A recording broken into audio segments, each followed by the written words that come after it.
पुरंदरपुर में एक ब्राह्मण रहते थे। उच्च वशिष्ठ कुल में ब्राह्मण का जन्म हुआ। थे तो ब्राह्मण, शिखा सूत्र भी रखते थे, तिलक भी लगाते थे, लेकिन ब्राह्मणों जैसा स्वभाव नहीं था, केवल स्वरूप था। स्वरूप ब्राह्मणों का था पर स्वभाव वैश्यों का। वैश्य मतलब हमारे बनिया भाई लोग, उनके जैसा उनका व्यवहार था। कैसा? व्यापार करते थे, धन देते थे, उस पे क्या बोलते हैं उसको, ब्याज पे, ब्याज पे धन देते थे लोगों को, और अपना गल्ला खोल रखा था, गल्ले पे बैठते थे। ब्राह्मण का नियम है संध्योपासन करना चाहिए, यज्ञ करना चाहिए, अध्ययन करना चाहिए, ग्रंथों का अवलोकन करना चाहिए, पर ये सब कुछ नहीं करते थे। सुबह उठे, केवल तिलक लगाया, स्नान करके चोटी शिखा बांधी और सीधे अपने गल्ले पे पहुंच जाते थे। उनको दिन भर का यही, क्या देना है देते रहो। और इन सबके साथ साथ महाकंजूस, खूब धनवान थे। भगवान की कृपा से उन पर ब्याज का इतना धन आता था कि वो पूरे पुरंदरपुर गांव को अकेले भोजन करा सकते थे। पर इतने कंजूस थे, इतने कंजूस थे, दूध में अगर मक्खी भी गिर जाती तो दूध छान के पी जाते थे।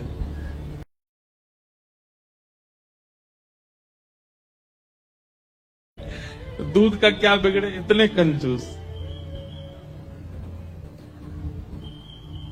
और कंजूसाई की हद तो तब पार हो गई, उनकी पत्नी का नाम था सरस्वती देवी। क्या नाम था? तो सरस्वती देवी जो थी, उनके पिताजी ने इसीलिए ब्याह किया कि भाई ये विप्रदेव जो हैं बड़े धनवान हैं, बेटी खुश रहेगी हमारी। तो सरस्वती देवी का ब्याह हो गया।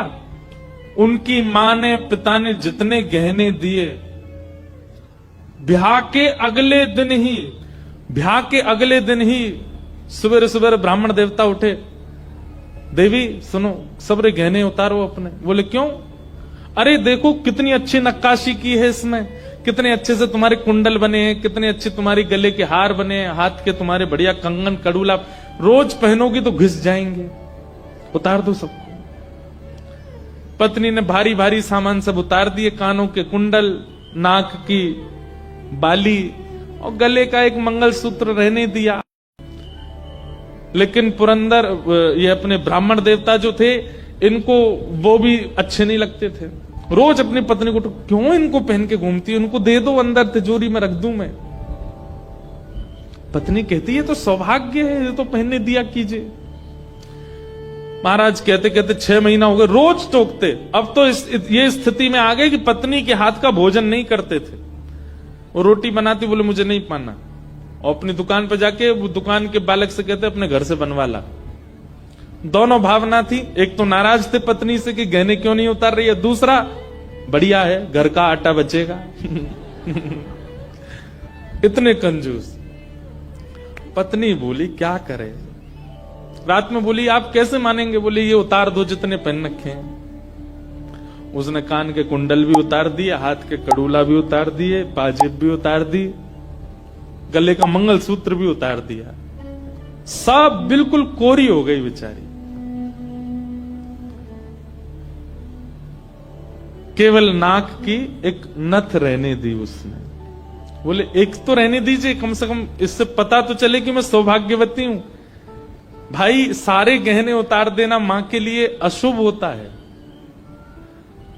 पतली सी एक नाक में वो नथ भी नहीं थी, छोटी सी एक कील जैसी थी।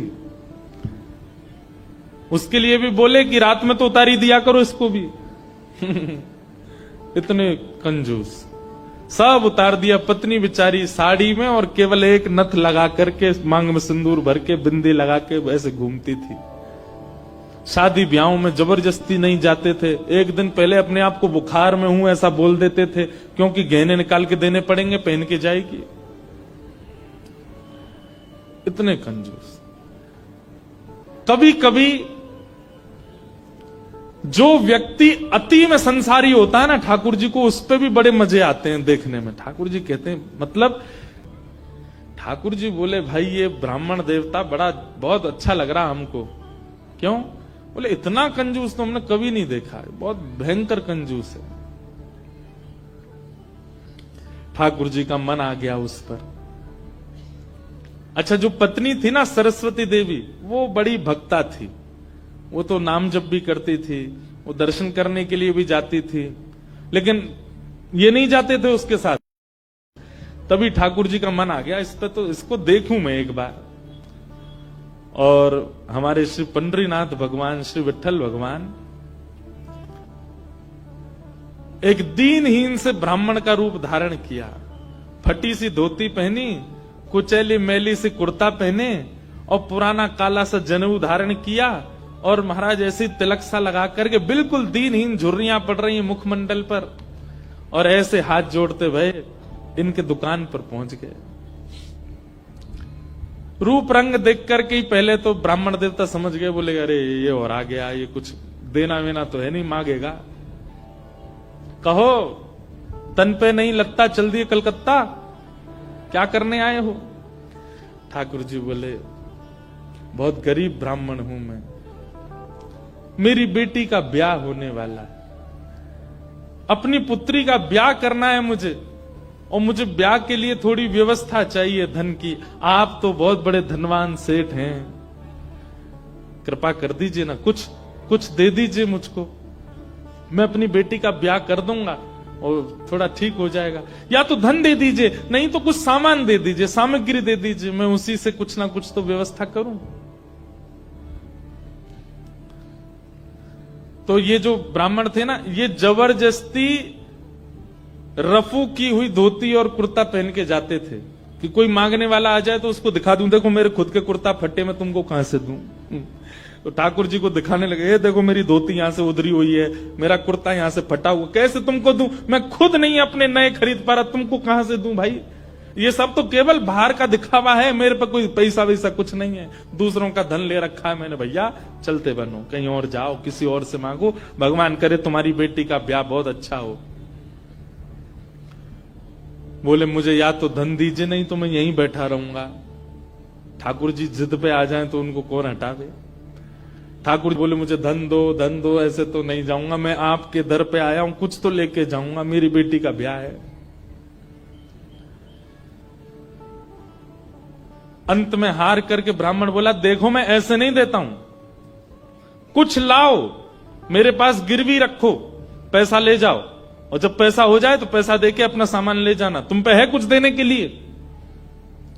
ठाकुर जी बोले, मुझ पे तो कुछ भी नहीं है, मुझसे कुछ काम करा लीजिए दुकान में, मैं ये कर दूंगा, आपकी साफ सफाई कर दूंगा, इतना कर सकता हूं, उसके बदले कुछ दे। बोले उसकी जरूरत नहीं है, सब है नौकर चाकर मेरे पास, मैं तुम्हें बस इतना कह सकता हूं, कोई मूल्यवान सामग्री दो, पैसा ले जाओ, और जब पैसा हो जाए तो पैसा वापस दे के सामग्री ले जाना। मतलब इतना भी दान नहीं कर सकता मैं।